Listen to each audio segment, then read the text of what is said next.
Welcome two triple profit analytics weekly stock market view date 29th November. നമ്മൾ ഇന്ന് discuss ചെയ്യുന്നത് December 1 മുതൽ 5th December വരെയുള്ള വീക്കാണ്. നമ്മളെന്തായാലും നവംബർ മന്തിൻ്റെ ലാസ്റ്റ് ട്രേഡിംഗ് ഡേ ആയിരുന്നു ഇന്നലെ കഴിഞ്ഞത്. മാർക്കറ്റ് വളരെ പോസിറ്റീവായി തന്നെയാണ് കഴിഞ്ഞ ആഴ്ചയിലും ട്രേഡ് ചെയ്തുകൊണ്ടിരുന്നത്. ഞങ്ങളുടെ ഈ വാട്സപ്പിൻ്റെ കുറേയധികം ഗ്രൂപ്പ് മെസ്സേജസിൻ്റെ റെസ്ട്രിക്ഷൻസ് വന്നതിനെ തുടർന്ന് ഞങ്ങൾ മെസ്സേജസ് എല്ലാം അയക്കുന്നത് ഞങ്ങളുടെ ആപ്ലിക്കേഷനിലേക്ക് മാറ്റിയ കാര്യം കഴിഞ്ഞ വീഡിയോസിൽ ഞാൻ പറയുകയുണ്ടായി. അതുപോലെ ഞങ്ങൾ പബ്ലിഷ് ചെയ്യുന്ന വീഡിയോസ് യൂട്യൂബിൽ പബ്ലിഷ് ചെയ്യുന്ന വീഡിയോസ് ഞങ്ങൾ വാട്സപ്പ് ഗ്രൂപ്പിലൂടെയൊക്കെ അയക്കാറുണ്ട് ഞങ്ങളുടെ ക്ലയൻസിന്. പക്ഷേ അത് ഇപ്പോഴങ്ങനെ അയക്കാൻ സാധിക്കുന്നില്ല. ഇപ്പോൾ നിങ്ങൾക്ക് ഞങ്ങളത് പബ്ലിഷ് ചെയ്യുന്ന സമയത്ത് നിങ്ങൾ യൂട്യൂബിൽ സബ്സ്ക്രൈബ് ചെയ്തിട്ടുണ്ടെങ്കിൽ നിങ്ങൾക്ക് അവൈലബിൾ ആകും. അതോടൊപ്പം തന്നെ ആരെങ്കിലും അത് മിസ്സാവാതെ ലഭിക്കണമെങ്കിൽ ഞങ്ങളുടെ വാട്സപ്പ് കമ്മ്യൂണിറ്റിയിൽ നിങ്ങൾ സബ്സ്ക്രൈബ് ചെയ്യുകയാണെങ്കിൽ നിങ്ങൾക്ക് ആ സമയത്ത് നിങ്ങളുടെ വാട്സപ്പിലും അത് ലഭിക്കും. അപ്പോൾ ഞങ്ങൾ ആ കമ്മ്യൂണിറ്റിയുടെ ലിങ്ക് ഞങ്ങൾ ഈ വീഡിയോൻ്റെ ഡിസ്ക്രിപ്ഷനിൽ ഞങ്ങൾ നൽകാം. അപ്പോൾ അതിൽ നിങ്ങൾക്ക് ക്ലിക്ക് ചെയ്ത് നിങ്ങൾക്ക് ആ കമ്മ്യൂണിറ്റിയിൽ ജോയിൻ ചെയ്യാനും സാധിക്കും. നമ്മളിപ്പോൾ കാണുന്നത് നിഫ്റ്റിയുടെ കഴിഞ്ഞ ആഴ്ചയിലെ വീക്ക്ലി ചാർട്ടാണ്. വീക്ക്ലി ചാർട്ടിൽ നമുക്ക് കാണാം നിഫ്റ്റി 134 വന്നാണ് ക്ലോസ് ചെയ്തിരിക്കുന്നത്. 134 പോയിൻറ്റ്സ് കൂടെ ആഡ് ചെയ്ത് 26,202 ക്ലോസ് ചെയ്തിരിക്കുന്നത് നമുക്ക് കാണാം. നമ്മൾ കഴിഞ്ഞ ആഴ്ചയിൽ നിഫ്റ്റിയുടെ ഒരു ലൈഫ് ടൈം ഹൈ ആയിട്ടുള്ള 26,310.45 എന്നുള്ളൊരു ലൈഫ് ടൈം ഹൈ സെറ്റ് ചെയ്തിരിക്കുന്നത് നമ്മൾ കാണുകയുണ്ടായി. അപ്പോൾ ഒരു 14 മന്തിന് മുമ്പായിരുന്നു ഇതിന് മുമ്പുള്ള ഒരു 26,277 എന്നുള്ളൊരു ഹൈ സെറ്റ് ചെയ്തിരുന്നത്. അതിനുശേഷം അവിടെ നിന്നൊരു കറക്ഷനോടുകൂടി 21,743 വരെ മൂവ് ചെയ്ത നിഫ്റ്റി വീണ്ടും അവിടെ നിന്ന് തിരിച്ച് പുതിയൊരു ലൈഫ് ടൈം ഹൈ സെറ്റ് ചെയ്ത് ട്രേഡ് ചെയ്തുകൊണ്ടിരിക്കുകയാണ്. അപ്പോൾ നമുക്കറിയാം ഇപ്പോഴത്തെ ഈ റാലി നടക്കുന്നത് മേജറായിട്ടുള്ള നിഫ്റ്റി സ്റ്റോക്കുകളിലെ ബേസ് ചെയ്തുകൊണ്ടാണ് ഈ റാലി നമ്മൾ കണ്ടത്. അതേസമയം മിഡ് ക്യാപ് സ്റ്റോക്കുകളും അതുപോലെ തന്നെ സ്മോൾ ക്യാപ് സ്റ്റോക്കുകളും കാര്യമായിട്ട് ഇതിൽ പങ്കെടുത്തിട്ടില്ല എന്ന് നമുക്കറിയാം. പക്ഷേ ഞാൻ എക്സ്പെക്റ്റ് ചെയ്യുന്നത് ഈ ഒരു ഗ്യാപ്പ് അല്ലെങ്കിൽ ഒരു നിഫ്റ്റി സ്റ്റോക്കുകളെ റാലി ചെയ്തതിന് ശേഷം സ്മോൾ ക്യാപ് സ്റ്റോക്കുകൾ അതിന് പിന്നെ പുറകിൽ മുന്നോട്ട് പോകുന്നതിന് അല്ലെങ്കിൽ ഒരു റാലി വരുന്നതിന് മുമ്പ് ഒരു ലാഗ് ഉണ്ടാകും. ആ ഒരു ടൈം ഗ്യാപ്പിന് ശേഷം നിഫ്റ്റി എന്തായാലും ഇവിടെ നിന്നൊരു ബ്രേക്കൗട്ടോട് കൂടി മുകളിലേക്ക് 27,000 മുകളിലേക്ക് മൂവ് ചെയ്യാനുള്ള ഒരു പ്രോബിലിറ്റി വളരെ കൂടുതലാണ്. അതുകൊണ്ട് തന്നെ ആ ഒരു മൂവ്മെൻറ്റിലേക്ക് നിഫ്റ്റി മൂവ് ചെയ്യുമ്പോൾ സ്മോൾ ക്യാപ് സ്റ്റോക്കുകളും നല്ല സ്റ്റോക്കുകളെല്ലാം മൂവ് ചെയ്യാൻ തുടങ്ങും. ഒരു ഇത്രയും പീരീഡ് നമുക്ക് കാണാം. ഈ നിഫ്റ്റിയുടെ ഒരു കൺസോളിഡേഷൻ കുറേ അധികം പീരീഡ് മുന്നോട്ട് പോയിട്ടുള്ളത് കൊണ്ട് തന്നെ എല്ലാ ഇൻവെസ്റ്റേഴ്സിൻ്റെയും പേഷ്യൻസ് വളരെ നല്ല രീതിയിൽ ടെസ്റ്റ് ചെയ്തിട്ടുണ്ട് എന്നുള്ളത് നമുക്കറിയാം. ഇതൊരു ചില സൈക്കിളുകളിൽ ഉണ്ടാകുന്നൊരു കാര്യമാണ്. അപ്പോൾ നമ്മൾ ഓവർ പീരിയഡ് ഒരു 5 years നോക്കുകയാണെങ്കിലൊക്കെ മാർക്കറ്റിൽ ഇതുപോലെയുള്ള സ്ലോ ആയിട്ടുള്ള പീരിയഡ്സും ഉണ്ടാകും, ഫാസ്റ്റായിട്ട് പീരിയഡ്സും ഉണ്ടാകും. അവിടേക്കും നമ്മൾ മാർക്കറ്റിൽ ഇൻവെസ്റ്റഡ് ആയിട്ട് നിൽക്കുക എന്നുള്ളതാണ് വളരെ ഇമ്പോർട്ടൻ്റ് ആയിട്ടുള്ളത്. ആ ഒരു പേഷ്യൻസ് വെരി ക്രിട്ടിക്കലായിട്ടുള്ള ഒരു കാര്യമാണ്. എസ്പെഷ്യലി സ്മോൾ ക്യാപ് സ്റ്റോക്കുകളൊക്കെ ഒരു 40% അല്ലെങ്കിൽ ഒരു 50% ഒക്കെ കറക്റ്റ് ചെയ്തതിന് ശേഷം അവിടെ നിന്ന് ഒരു 50% റീബൗണ്ട് ചെയ്യാനായിട്ട് 2-3 ആഴ്ചകൾ പോലും എടുക്കാറില്ല. അപ്പോൾ ആ സമയത്ത് വീണ്ടും റീ എൻട്രി നമ്മൾ എക്സിറ്റ് ചെയ്തിട്ടുണ്ടെങ്കിൽ റീ എൻട്രി എടുക്കാനായിട്ട് നമുക്ക് സാധിക്കുകയില്ല. അപ്പോൾ അതുകൊണ്ട് പേഷ്യൻസോടുകൂടി നല്ല സ്റ്റോക്കുകൾ ഹോൾഡ് ചെയ്യുക എന്നുള്ളത് വളരെ ക്രിട്ടിക്കലായിട്ടുള്ളൊരു കാര്യമാണ്. നമ്മളിപ്പോൾ കാണുന്നത് സെൻസെക്സിൻ്റെ ചാർട്ടാണ്. സെൻസെക്സ് കഴിഞ്ഞ ആഴ്ചയിൽ വന്നിരിക്കുന്നത് 85,706 വന്നാണ് ക്ലോസ് ചെയ്തിരിക്കുന്നത്. 474 പോയിൻറ്റ്സ് ആണ് കഴിഞ്ഞ വീക്കിൽ സെൻസെക്സ് ആഡ് ചെയ്തിരിക്കുന്നത്. കഴിഞ്ഞ ആഴ്ചയിൽ 86,055 എന്നുള്ള ഒരു പുതിയ ലൈഫ് ടൈം ഹൈ സെൻസെക്സും കുറിക്കുകയുണ്ടായാലും എന്തായാലും ഒരു ക്രിട്ടിക്കലായിട്ടുള്ളൊരു വീക്കായിരുന്നു കഴിഞ്ഞു പോയത്. സെൻസെക്സും നിഫ്റ്റിയും പുതിയ ലൈഫ് ടൈം ഹൈകൾ സെറ്റ് ചെയ്ത വീക്കാണ്. നമ്മളിപ്പോൾ കാണുന്നത് നിഫ്റ്റിയുടെ മിഡ് ക്യാപ്പ് ഇൻഡെക്സ് ആണ്. മിഡ് ക്യാപ്പ് ഇൻഡെക്സ് 61,043 766 പോയിൻറ്റ്സ് കൂടെ ആഡ് ചെയ്താണ് കഴിഞ്ഞ വീക്കിൽ ക്ലോസ് ചെയ്തിരിക്കുന്നത്. അതേസമയം സ്മോൾ ക്യാപ്പ് ഇൻഡെക്സ് 18 പോയിൻറ്റ്സ് താഴ്ന്ന് 17,829 ക്ലോസ് ചെയ്തിരിക്കുന്നത് നമുക്ക് കാണാൻ സാധിക്കും. അപ്പോൾ കഴിഞ്ഞ വീക്കിൽ മാർക്കറ്റ് വളരെ ആക്റ്റീവായിട്ട് തന്നെയാണ് ട്രേഡ് ചെയ്തുകൊണ്ടിരുന്നത്. പുതിയൊരു ലൈഫ് ടൈം ഹൈ കൂടെ ബ്രേക്ക് ചെയ്തൊരു കൃത്യമായിട്ടുള്ളൊരു ബ്രേക്ക് ഔട്ടിൻ്റെ സിഗ്നൽസ് തന്നിട്ടുമുണ്ട്. അപ്പോൾ അതിനിടയിൽ കഴിഞ്ഞ ആഴ്ചയിൽ വന്ന വളരെ ഇമ്പോർട്ടൻ്റ് ആയിട്ടുള്ള ഒരു ഡാറ്റയാണ് ഇന്ത്യയുടെ Q2 GDP data. Q2 GDP എല്ലാവരും സർപ്രൈസ് ചെയ്തുകൊണ്ട് 8.2% ഗ്രോത്താണ് റിപ്പോർട്ട് ചെയ്തിരിക്കുന്നത്. അതൊരു 6 ക്വാർട്ടറിൻ്റെ പീരിയഡ് നോക്കുകയാണെങ്കിൽ ഒരു ഹയസ്റ്റ് ആയിട്ടുള്ള ഒരു GDP ഗ്രോത്ത്, അതായത് 8.2% ആണ് കഴിഞ്ഞ ആഴ്ചയിൽ ഡിക്ലെയർ ചെയ്തിരിക്കുന്നത്. എന്തായാലും എല്ലാ ഇൻവെസ്റ്റേഴ്സിനും ഇന്ത്യൻസിനെ സംബന്ധിച്ചിടത്തോളം ഇതൊരു വളരെ പോസിറ്റീവായിട്ടുള്ളൊരു ന്യൂസാണ്. നമുക്കറിയാം പുറത്തുനിന്ന് ഇപ്പോൾ US പോലെയുള്ള കൺട്രീസൊക്കെ പ്രത്യേകിച്ചും ഇന്ത്യയുടെ ആ ഗ്രോത്തിനെ ബ്ലോക്ക് ചെയ്യാവുന്ന രീതിയിൽ കുറേയധികം കാര്യങ്ങൾ ഇപ്പോൾ ചെയ്യുന്നത് നമ്മൾ കണ്ടു. പ്രത്യേകിച്ചും താരിഫിൻ്റെ ഇതായിട്ടുള്ള റെസ്ട്രിക്ഷൻസൊക്കെ വന്നു. അതൊക്കെ നിൽക്കുന്ന ഒരു സമയത്തും ഈ കഴിഞ്ഞ Q2 ഈ താരിഫിൻ്റെ റെസ്ട്രിക്ഷൻസ് മൂലം നമ്മുടെ GDP ഗ്രോത്തിനെയൊക്കെ ഇമ്പാക്റ്റ് വരും എന്ന് പ്രതീക്ഷിക്കുകയും ഫിയർ ചെയ്തിരുന്ന ആ ഒരു ക്വാർട്ടറിൽ പോലും ഇന്ത്യക്ക് 8.2-ൻ്റെ ഗ്രോത്ത് റിപ്പോർട്ട് ചെയ്യാൻ സാധിച്ചു എന്നുള്ളതും ഫാസ്റ്റസ്റ്റ് ഗ്രോയിങ് എക്കണോമി എന്നുള്ള ഒരു ടാഗ്, വേൾഡിലെ ഏറ്റവും ഫാസ്റ്റസ്റ്റായിട്ട് ഗ്രോ ചെയ്യുന്ന എക്കണോമി എന്നുള്ള ടാഗ് നിലനിർത്താൻ സാധിച്ചിരിക്കുന്നതും എന്തായാലും വളരെ വളരെ ഇമ്പോർട്ടൻ്റ് ആയിട്ടുള്ള ഒരു ന്യൂസ് തന്നെയാണ്. എന്തായാലും നമ്മൾ നോക്കുകയാണെങ്കിൽ റിയൽ GDP അല്ലെങ്കിൽ GDP കോൺസ്റ്റൻറ്റ് പ്രൈസിൽ Q2 2025-26 നോക്കുകയാണെങ്കിൽ നമുക്കൊരു എസ്റ്റിമേറ്റ് 48.63 lakh crores ആണെങ്കിൽ 44.94 lakh crores-ൻ്റെ ആയിരുന്നു 2024-25 Q2. അതായത് ഒരു 8.2%-ൻ്റെ ഗ്രോത്താണ് നമുക്ക് ഇപ്പോൾ ഈ GDP-യിൽ ലഭിച്ചിരിക്കുന്നത്. അതുപോലെ അതേസമയം നമ്മൾ നോമിനൽ GDP അല്ലെങ്കിൽ GDP at current price Q2 2025-26 നോക്കുകയാണെങ്കിൽ എസ്റ്റിമേറ്റ് വരുന്നത് 85.25 lakh crores ആണ്. അതേസമയം 78.4 lakh crores ആയിരുന്നു Q2 2024-25 വന്നിരുന്നത്. അത് ഒരു 8.7%-ൻ്റെ ഗ്രോത്തുമാണ് നമുക്ക് വന്നിട്ടുള്ളത്. എന്തായാലും GDP-യുടെ ഗ്രോത്തിൻ്റെ ഒരു ചാർട്ട് നമ്മൾ നോക്കുകയാണെങ്കിൽ നമുക്ക് GDP-യിൽ വളരെ നല്ല രീതിയിലുള്ള ഒരു ഗ്രോത്തോടു കൂടി കഴിഞ്ഞ 6 ക്വാർട്ടേഴ്സിൻ്റെ ഹൈ ആയിട്ടുള്ള ഒരു GDP ആണ് നമുക്ക് ഈ Q2 8.2 എന്നുള്ള ലെവൽസിൽ വന്നിരിക്കുന്നത് നമുക്ക് കാണാൻ സാധിക്കും. എന്തായാലും നമ്മളെ സംബന്ധിച്ചിടത്തോളം പ്രത്യേകിച്ചും കഴിഞ്ഞ ആഴ്ചയിൽ നിഫ്റ്റി ഒരു പുതിയ ലൈഫ് ടൈം ഹൈ സെറ്റ് ചെയ്തിരിക്കുന്നതും ഈ GDP ഇത്രയും ഹൈ ലെവലിലേക്ക് വന്നിരിക്കുന്നതും അതും RBIയുടെ പോലും എസ്റ്റിമേറ്റിനൊക്കെ വളരെ ഹൈ ലെവലിൽ വന്നിരിക്കുന്നതും ഒക്കെ നമ്മളെ സംബന്ധിച്ചിടത്തോളം വളരെ പോസിറ്റീവായിട്ടുള്ളൊരു ന്യൂസ് തന്നെയാണ്. അതുപോലെ നമ്മൾ ഗ്രോസ് വാല്യൂ ആഡഡ് എന്നുള്ള GVA എന്താണെന്ന് നോക്കുമ്പോൾ നമുക്ക് കാണാം ഇതിൽ value of output minus intermediate inputs ആണ് നമുക്ക് ഗ്രോസ് വാല്യൂ ആഡഡ് എന്ന് പറയുന്നത്. അത് റിയൽ GVA എസ്റ്റിമേറ്റ് Q2 2025-26 വരുന്നത് 44.77 lakh crores-ൻ്റെ ആണ്. അത് കഴിഞ്ഞ വർഷം ഇതേ ക്വാർട്ടറിൽ വരുന്നത് 41.41 lakh crores ആയിരുന്നു. അത് 8.1%-ൻ്റെ ഗ്രോത്താണ് നമുക്ക് റിപ്പോർട്ട് ചെയ്യുന്നതെന്നുണ്ടെങ്കിൽ നോമിനൽ GVA Q2 വരുന്നത് 77.69 lakh crores-ൻ്റേതാണ്. അത് കഴിഞ്ഞ വർഷം ഇതേ ക്വാർട്ടറിൽ 71.45 lakh crores-ൻ്റെ ആണ് വന്നിരുന്നത്. അത് 8.7%-ൻ്റെ ഒരു ഗ്രോത്താണ് ഡിസ്പ്ലേ ചെയ്യുന്നത്. എന്തായാലും ഈ GDP ആണെങ്കിലും ഈ GVA ആണെങ്കിലും വളരെ നല്ല ഗ്രോത്ത് 8%-ന് മുകളിൽ റിപ്പോർട്ട് ചെയ്യുക എന്ന് പറഞ്ഞാൽ എന്തായാലും എക്സലൻറ്റ് പെർഫോമൻസ് തന്നെ പറയണം നമ്മൾ. അത് നമുക്ക് വരും ദിവസങ്ങളിൽ വളരെ നല്ല രീതിയിൽ നമ്മുടെ എക്കണോമിയുടെ ഗ്രോത്തിനെ സപ്പോർട്ട് ചെയ്യും എന്ന കാര്യത്തിൽ സംശയമില്ല.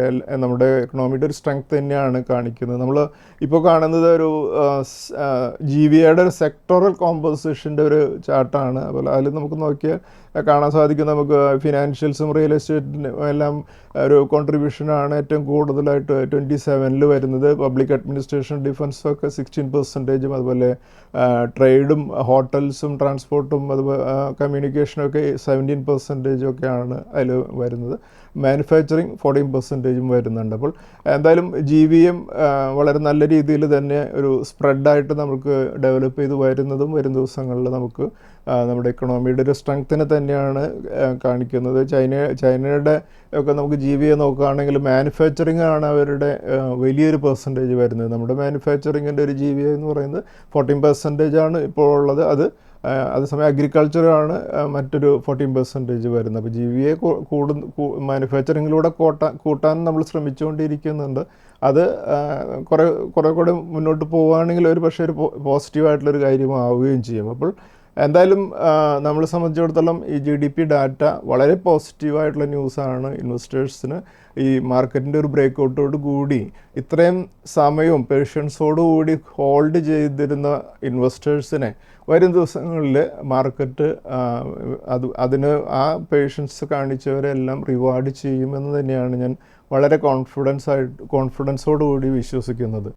അടുത്തത് എനിക്ക് പറയാനുള്ളത്, സ്റ്റോക്ക് മാർക്കറ്റിലേക്ക് പുതിയതായിട്ട് ഒരു ഇൻവെസ്റ്റ്മെൻറ്റ് ഓപ്ഷൻ എന്നുള്ളത് അല്ലെങ്കിൽ ഒരു വരുമാന മാർഗം എന്നുള്ള രീതിയിൽ സ്റ്റോക്ക് മാർക്കറ്റിനെ കണ്ട് അവിടേക്ക് ഫ്രഷായിട്ട് വരുന്നവരോട് പറയാനുള്ള ഒരു കൃത്യമായിട്ടുള്ളൊരു അഡ്വൈസുമാണ്. നിങ്ങൾ മാർക്കറ്റിലേക്ക് സ്റ്റോക്ക് മാർക്കറ്റിലേക്ക് എടുത്ത് കഴിഞ്ഞാൽ നിങ്ങൾ ആദ്യം തീരുമാനിക്കേണ്ട ഒരു കാര്യം നിങ്ങളൊരു ട്രേഡറാണോ അതോ ഇൻവെസ്റ്ററാണോ എന്നുള്ളൊരു കാര്യമാണ്. അപ്പോൾ ട്രേഡർ എന്ന് പറഞ്ഞു കഴിഞ്ഞാൽ നമ്മൾ പ്രധാനമായിട്ടും സ്റ്റോക്കിൽ ഇക്വിറ്റിയിൽ അന്ന് തന്നെ വാങ്ങി വിൽക്കുക, അല്ലെങ്കിൽ ഫ്യൂച്ചേഴ്സ് ആൻഡ് ഓപ്ഷൻസ് മെയിൻലി അന്ന് തന്നെ വാങ്ങി വിൽക്കുക. ഫ്യൂച്ചേഴ്സും ഓപ്ഷൻസൊക്കെ അന്ന് വാങ്ങിയാലും വേണമെന്നുണ്ടെങ്കിൽ കുറച്ച് ദിവസം ഹോൾഡ് ചെയ്യാനൊക്കെ പറ്റും. പക്ഷേ ബേസിക്കലി ഒരു ട്രേഡർ എന്ന് പറയുന്നത് സ്റ്റോക്കുകൾ അല്ലെങ്കിൽ ഫ്യൂച്ചേഴ്സ് ആൻഡ് ഓപ്ഷൻസൊക്കെ വാങ്ങി വിൽക്കുന്നവരെയാണ്. അതേസമയം ഇൻവെസ്റ്ററാണ് ഇക്വിറ്റി, അതായത് സ്റ്റോക്കുകൾ, ഒരു കമ്പനിയുടെ സ്റ്റോക്ക് വാങ്ങി പോർട്ട്ഫോളിയോയിൽ കീപ്പ് ചെയ്യുന്നവരെയാണ് ഇൻവെസ്റ്റേഴ്സ് എന്ന് പറയുന്നത്. അപ്പോൾ ഇത് ഞാനൊരു ട്രേഡറാണോ ഇൻവെസ്റ്ററാണോ എന്ന് ഒരു പുതിയൊരാൾ മാർക്കറ്റിലേക്ക് വരുമ്പോൾ, അപ്പോൾ പ്രത്യേകിച്ച് നമുക്കറിയാം ഇപ്പോൾ കുറേയധികം യങ്സ്റ്റേഴ്സ് സ്റ്റോക്ക് മാർക്കറ്റിൽ ഇൻവെസ്റ്റ്മെൻറ്റിൽ തുടക്കം മുതൽ അവരുടെ കരിയർ തുടങ്ങുമ്പോൾ സാലറി ലഭിക്കുന്ന ആ സമയം മുതൽ അല്ലെങ്കിൽ അവർ പേരൻസിൻ്റെ നിന്ന് ലഭിക്കുന്ന ഒരു ഇൻവെസ്റ്റ്മെൻറ്റൊക്കെ ലഭിക്കുന്ന ഒരു എമൗണ്ട് ഇൻവെസ്റ്റ് ചെയ്തുകൊണ്ട് മാർക്കറ്റിലേക്ക് വരുന്നവർ ധാരാളം ഉണ്ടല്ലോ. അപ്പോൾ അവരെ ഗൈഡ് ചെയ്യുക എന്നുള്ളത് ട്രിപ്പിൾ പ്രോഫിറ്റ് അനാലിറ്റിക്സിൻ്റെ ഒരു കൃത്യമായിട്ടുള്ള റെസ്പോൺസിബിലിറ്റി ആണെന്ന് ഞങ്ങൾക്കറിയാം. അതുകൊണ്ട് തന്നെയാണ് ഞങ്ങൾ റിപ്പീറ്റഡായിട്ട് പലപ്പോഴും സ്റ്റോക്ക് മാർക്കറ്റിലേക്ക് വരുന്നവർ ട്രേഡിംഗ് ആണോ ഇൻവെസ്റ്റ്മെൻ്റ് ആണോ നിങ്ങൾ ചെയ്യേണ്ടതെന്നുള്ളത് ഫസ്റ്റ് തീരുമാനിക്കണമെന്ന് പറയുന്നതിൻ്റെ ഒരു പ്രധാനപ്പെട്ട കാര്യം. ഇതിൽ ട്രേഡിങ്ങിലേക്ക് സെലക്ട് ചെയ്യുമ്പോൾ അതിൻ്റെ ഡിസ്അഡ്വാൻറ്റേജ് എന്താണെന്ന് കൃത്യമായിട്ട് മനസ്സിലാക്കിയിരിക്കണം. കാരണം സ്റ്റോക്ക് മാർക്കറ്റിലേക്ക് വരുമ്പോൾ നിങ്ങളുടെ അടുത്ത് കൃത്യമായിട്ട് ആരും തന്നെ പറയില്ല ഈ ട്രേഡിംഗ് ആൻഡ് സ്പെക്കുലേഷൻ എന്നുള്ള ഏരിയയിൽ 90 to 95% ആൾക്കാർക്കും ലോസ് തന്നെയാണ് വരുന്നത് എന്നുള്ളത്. അതിൻ്റെ ഒരു പക്ഷേ പലരുടെയും യൂട്യൂബിലൊക്കെ വീഡിയോസ് കാണുമ്പോൾ അവിടെ വലിയ പ്രോഫിറ്റ്സ് നേടിയതിൻ്റെയൊക്കെ സ്റ്റോറികൾ നമ്മൾ കാണുന്നുണ്ടെങ്കിലും ഇതിൽ പ്രധാനമായിട്ടും ലോസ് വരുന്നതിൽ ഒരു വലിയൊരു കാര്യം നിങ്ങൾക്ക് വളരെ കോമൺ സെൻസിൽ ചിന്തിച്ചാൽ മനസ്സിലാക്കാൻ സാധിക്കും. നമ്മളൊരു ഇൻഡിവിജ്വൽ ഒരു റൂമിലിരുന്നിട്ട് നമ്മളൊരു ഡിസിഷൻ എടുത്തിട്ട് ട്രേഡ് ചെയ്യുന്നതും അതേസമയം നമ്മുടെ ഓപ്പോസിറ്റ് ട്രേഡ് ചെയ്യുന്നത് വലിയ ഇൻസ്റ്റിറ്റ്യൂഷൻസ്, അവരുടേതായിട്ടുള്ള വലിയ പ്രോഗ്രാമേഴ്സ് റൈറ്റ് ചെയ്തിട്ടുള്ള സോഫ്റ്റ്വെയർ ഉപയോഗിച്ചുകൊണ്ടാണ് അവർ അവിടെ ട്രേഡ് ചെയ്യുന്നത്. അപ്പോൾ അതിനഗൻസ്റ്റ് ട്രേഡ് ചെയ്യുമ്പോൾ റീറ്റെയിൽ ക്ലയൻസിന് സക്സസ് ആയിട്ട് പോകാനുള്ള പോസിബിലിറ്റി വളരെ കുറവാണ്, അല്ലെങ്കിൽ ഇല്ല എന്ന് തന്നെ പറയാം. കാരണം അവരവിടെ നമ്മുടെ ആ ഒരു മാനുവലായിട്ടുള്ള കാര്യങ്ങൾ ചെയ്യുന്നതും അത് മറ്റുള്ളത് സോഫ്റ്റ്വെയർസ് ഉപയോഗിച്ചുകൊണ്ട് മെഷീൻസ് ഉപയോഗിച്ചുകൊണ്ടാണ് മറ്റുള്ള ട്രേഡുകളൊക്കെ എക്സിക്യൂട്ട് ചെയ്യുന്നതും പല രീതിയിൽ കാര്യങ്ങൾ നടക്കുന്നതും. അതിൽ തന്നെ വരുന്ന ചേഞ്ചസ് അഡ്ജസ്റ്റ് ചെയ്യാനായിട്ട് അവർ ഡെയിലി സോഫ്റ്റ്വെയർസിനൊക്കെ മാറ്റിക്കൊണ്ടിരിക്കുകയൊക്കെ ചെയ്യുമ്പോൾ അതിൻ്റെ അടുത്ത് കോമ്പീറ്റ് ചെയ്ത് പ്രോഫിറ്റ് നേടാനായിട്ട് വളരെ ബുദ്ധിമുട്ടാണ് എന്നുള്ളത് മനസ്സിലാക്കുക. അപ്പോൾ അതുകൊണ്ട് തന്നെ ആ ഓപ്ഷൻ നമ്മൾ എടുക്കാതിരിക്കുക എന്നുള്ളതാണ് നമ്മൾ ബുദ്ധിപരമായിട്ട് ചെയ്യേണ്ട ഒരു കാര്യം. അതേസമയം ഇൻവെസ്റ്റ്മെൻറ്റിലേക്ക് കടക്കുമ്പോൾ നമ്മൾ ട്രേഡിംഗ് വേണ്ട, ഇൻവെസ്റ്റ്മെൻറ്റ് മതി എന്ന് തീരുമാനിച്ചു കഴിഞ്ഞിട്ടുണ്ടെങ്കിൽ നമ്മൾ സക്സസ് ആവാനുള്ളൊരു പോസിബിലിറ്റി മോർ ദാൻ 50%ലേക്ക് വന്നു കഴിഞ്ഞു. അപ്പോൾ അവിടെ തന്നെ നമ്മൾ സ്റ്റോക്കുകൾ സെലക്ട് ചെയ്യുന്നതും അതുപോലെ തന്നെ ഇൻവെസ്റ്റ് ചെയ്യുന്നതിലും ഒക്കെയാണ് ഇനി പിന്നീട് നമ്മൾ ബേസിക് ആയിട്ടുള്ള കാര്യങ്ങൾ പഠിക്കേണ്ടതുള്ളത്. അപ്പോൾ നമുക്ക് ഒരു ഓപ്ഷൻ നമ്മുടെ മുമ്പിലുള്ളത് നമ്മൾ കുറച്ച് റിയൽ മണി ഇൻവെസ്റ്റ് ചെയ്തുകൊണ്ട് കുറച്ച് ട്രയൽ ആൻഡ് എററായിട്ട് കുറേ സ്റ്റോക്കുകൾ ഇൻവെസ്റ്റ് ചെയ്ത് അതിൽ നഷ്ടവും ലാഭവും ഒക്കെ വരുമ്പോൾ നമ്മളത് കൃത്യമായിട്ട് പഠിക്കുക എന്നുള്ളതാണ്. അപ്പോൾ അത് ഒരു മെത്തേഡാണ്. പക്ഷേ ഞാൻ ഞാൻ ചെയ്യുന്ന സമയത്ത് പ്രത്യേകിച്ചും 91 പീരീഡിലൊക്കെ നമ്മൾ ഇൻവെസ്റ്റ് ചെയ്യുന്ന സമയത്ത് കമ്പ്യൂട്ടേഴ്സൊന്നും ഇത്രയധികം അവൈലബിൾ അല്ല. അതുപോലെ തന്നെ ഓൺലൈനായിട്ടുള്ള ഫെസിലിറ്റീസൊക്കെ വളരെ കുറവാണ്. അതുകൊണ്ട് തന്നെ നമ്മൾ ബുക്കുകൾ വെച്ചിട്ട് അതിൽ കൃത്യമായിട്ട് ഒരു സ്റ്റോക്കുകളുടെ ഡീറ്റെയിൽസ് എഴുതുകയും അതുപോലെ തന്നെ നമ്മളൊരു സ്റ്റോക്ക് ബൈ ചെയ്യുന്നത് കൃത്യമായിട്ടൊരു ലെവലിൽ എഴുതി വെച്ചിട്ട് അതിൽ വരുന്ന ചേഞ്ചസോ പല ദിവസങ്ങളിലും നമ്മളെ പോർട്ട്ഫോളിയോൻ്റെ വാല്യൂ എല്ലാം മാനുവലായിട്ട് എഴുതുമായിരുന്നു. അപ്പോൾ കുറേ കൂടി അന്ന് കുറേ കൂടി നമുക്ക് കൺട്രോൾ ഉണ്ടായിരുന്നു എന്നുള്ളത് ആണ് വേറൊരു ഇമ്പോർട്ടൻ്റ് ആയിട്ടുള്ള കാര്യം. അപ്പോൾ പക്ഷേ നമുക്ക് ഇതിൻ്റെ ഒരു അഡ്വാൻറ്റേജ് ഇപ്പോഴത്തെ സോഫ്റ്റ്വെയർസിൻ്റെ അല്ലെങ്കിൽ ടെക്നോളജിയുടെ അഡ്വാൻസ് ചെയ്തിരിക്കുന്നതിനെ നമുക്ക് ഉപയോഗിച്ചുകൊണ്ട് തന്നെ കുറേയധികം കാര്യങ്ങൾ ചെയ്യാൻ സാധിക്കും. അതൊരു വളരെ സിമ്പിളായിട്ടുള്ളൊരു ബേസിക് കാര്യമാണ്. നമുക്ക് ഇപ്പോൾ നമ്മൾ നോക്കുകയാണെങ്കിൽ പേപ്പർ ട്രേഡിങ് അല്ലെങ്കിൽ പേപ്പർ ഇൻവെസ്റ്റിംഗ് എന്ന് പറയാം. ഞാൻ പേപ്പർ ട്രേഡിംഗ് എന്ന് പറഞ്ഞു കഴിഞ്ഞാൽ നമ്മൾ ആക്ച്വലി ഒരു പൊസിഷൻ നമ്മൾ എടുക്കുന്നില്ല. അതിന് പകരം ഞാൻ ഈ സ്റ്റോക്ക് ഇത്ര രൂപയ്ക്ക് വാങ്ങിയിരിക്കുന്നു എന്നുള്ളത് നമ്മൾ എഴുതി വയ്ക്കുകയാണ്.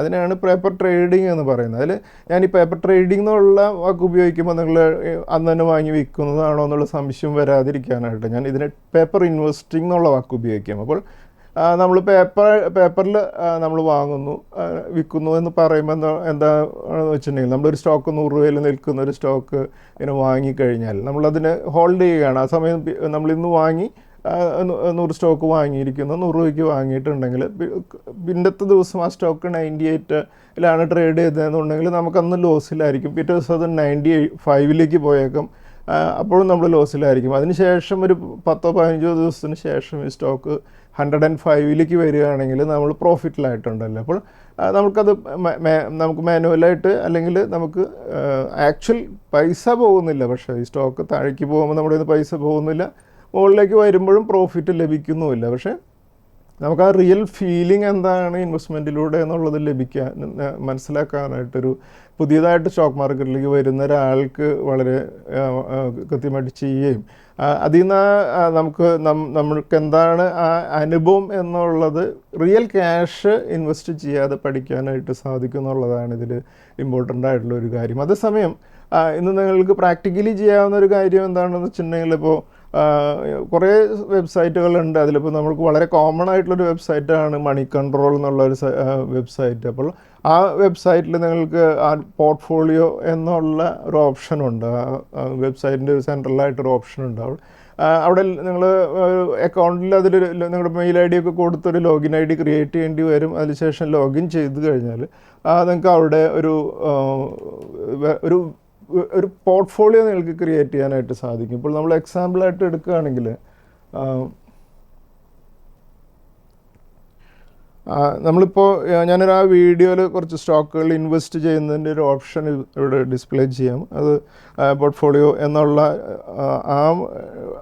ആ ഓപ്ഷനിൽ നമ്മൾ പോയി കഴിഞ്ഞാൽ നമുക്ക് ഓരോ സ്റ്റോക്കുകൾ ഇപ്പോൾ നമ്മളൊരു ഏത് സ്റ്റോക്കിൻ്റെ നെയിം അവിടെ കൊടുക്കുകയാണെങ്കിൽ ആക്ഷൻ ബൈ എന്നുള്ളത് ക്ലിക്ക് ചെയ്യുകയും അതിനുശേഷം റിലയൻസ് എന്നുള്ളതും അതിനുശേഷം എത്ര ക്വാണ്ടിറ്റി ആണെന്ന് നോക്കിക്കഴിഞ്ഞാൽ 100 ക്വാണ്ടിറ്റി, അത് നമ്മളൊരു പ്രൈസ് ഇന്നത്തെ പ്രൈസ് കൊടുക്കുക അല്ലെങ്കിൽ ഒരു 10% താഴെയുള്ള പ്രൈസാണ് ഞാനിവിടെ കൊടുക്കുന്നത്. അപ്പോൾ ആ ലെവലിൽ നമ്മൾ എൻ്റർ ചെയ്തു, അതിന് ശേഷം അത് ആഡ് ചെയ്ത് കഴിഞ്ഞിട്ടുണ്ടെങ്കിൽ അത് നമ്മുടെ പോർട്ട്ഫോളിയോയിലേക്ക് 100 റിലയൻസ് ആഡ് ആവും.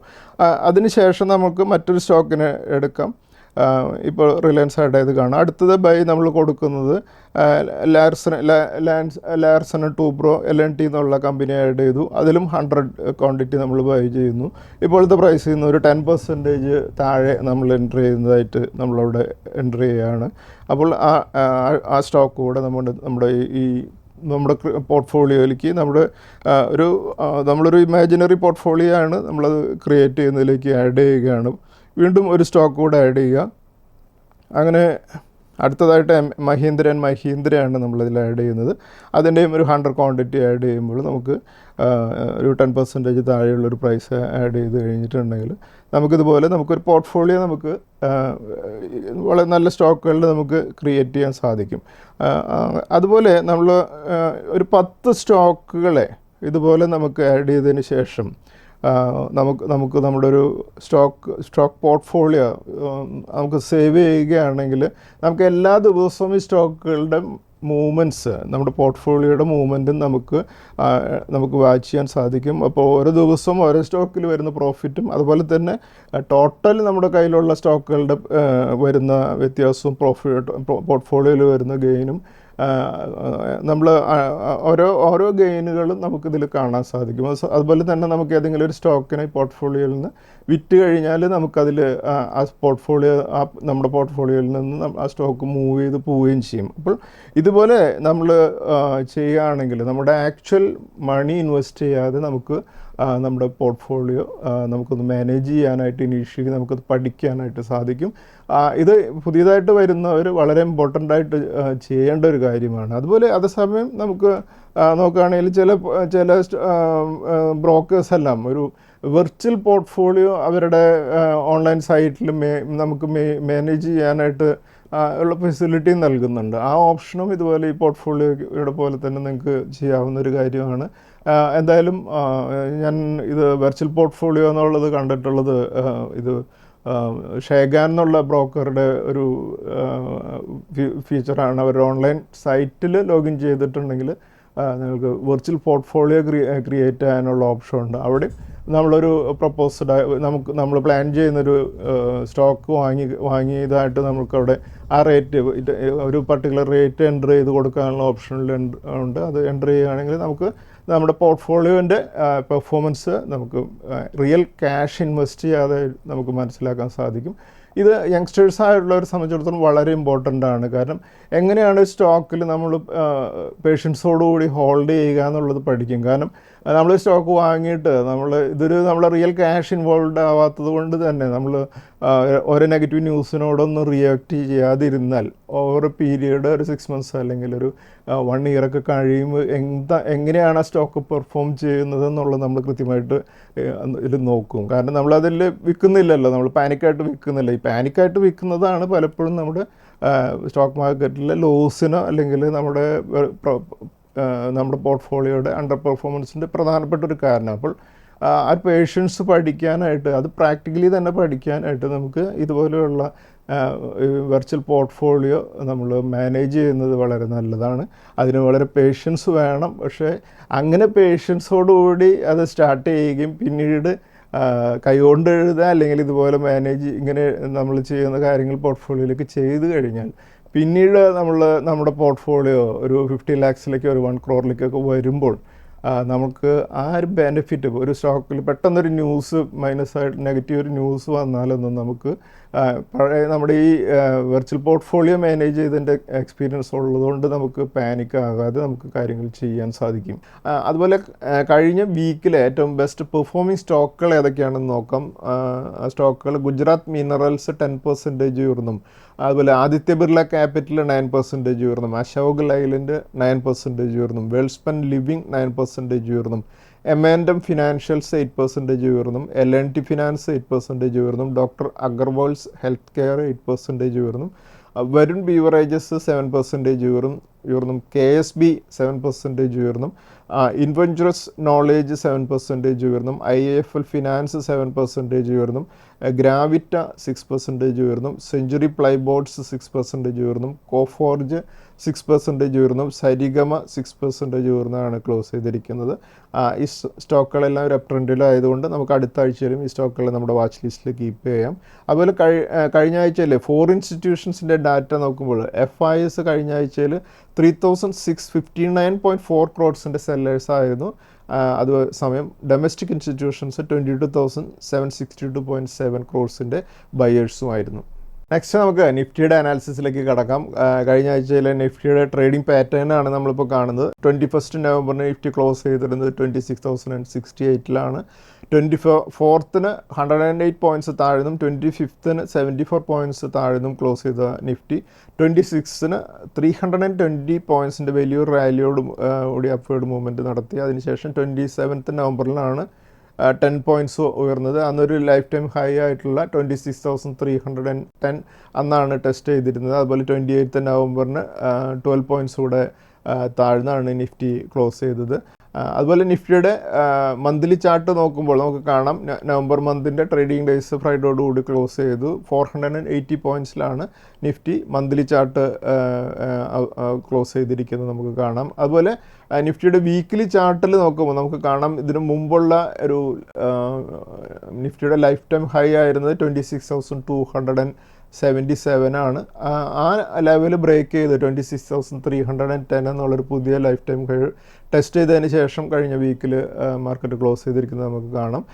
ഈ ചാർട്ടിൽ പ്രധാനപ്പെട്ട DMAs മാർക്ക് ചെയ്തിരിക്കുമ്പോൾ നോക്കുമ്പോൾ 200 DMA വരുന്നത് 24,578, 100 DMA വരുന്നത് 25,223, 50 DMA വരുന്നത് 25,553, 20 DMA വരുന്നത് 25,886 അതുപോലെ നിഫ്റ്റിയുടെ ഡെയിലി ചാർട്ടിൽ പ്രധാനപ്പെട്ട സപ്പോർട്ട് റെസിസ്റ്റൻസ് ലെവൽസ് മാർക്ക് ചെയ്തിരിക്കുമ്പോൾ നോക്കുമ്പോൾ നമുക്ക് കാണാം 26,118 ആണ് പിവറ്റ് പോയിൻ്റ് ആയിരിക്കുക. അതിന് മുകളിൽ റെസിസ്റ്റൻസുകൾ 26,394, 26,569, 26,935, 27,561 എന്നീ ലെവൽസ് ആയിരിക്കും.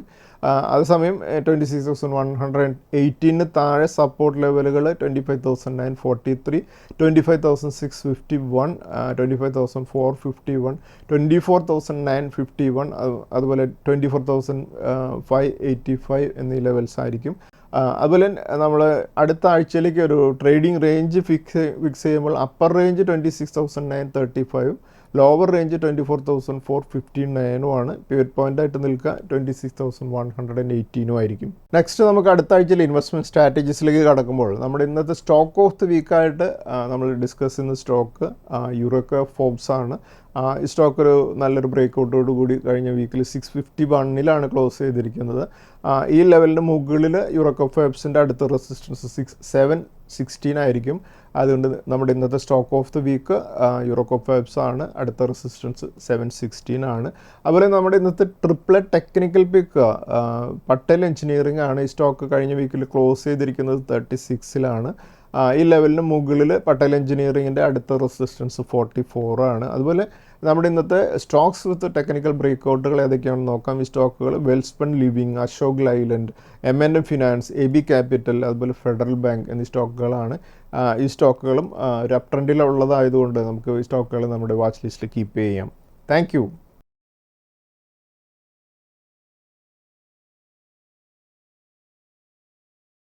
സെബി നൽകുന്ന രജിസ്ട്രേഷനും നിസം സർട്ടിഫിക്കേഷനും റിസർച്ച് അനലിസ്റ്റിന്റെ പ്രകടനത്തിന് ഒരു ഉറപ്പും നൽകുന്നില്ല. സെക്യൂരിറ്റീസ് മാർക്കറ്റുകളിലെ നിക്ഷേപം നഷ്ടസാധ്യതകൾക്ക് വിധേയമാണ്. നിക്ഷേപിക്കുന്നതിന് മുമ്പ് ബന്ധപ്പെട്ട എല്ലാ രേഖകളും ശ്രദ്ധാപൂർവം വായിക്കുക. ഇന്ന് ഉദ്ധരിച്ച സെക്യൂരിറ്റികൾ ഉദാഹരണങ്ങൾ മാത്രമാണ്, റെക്കമെൻഡേഷൻസ് അല്ല.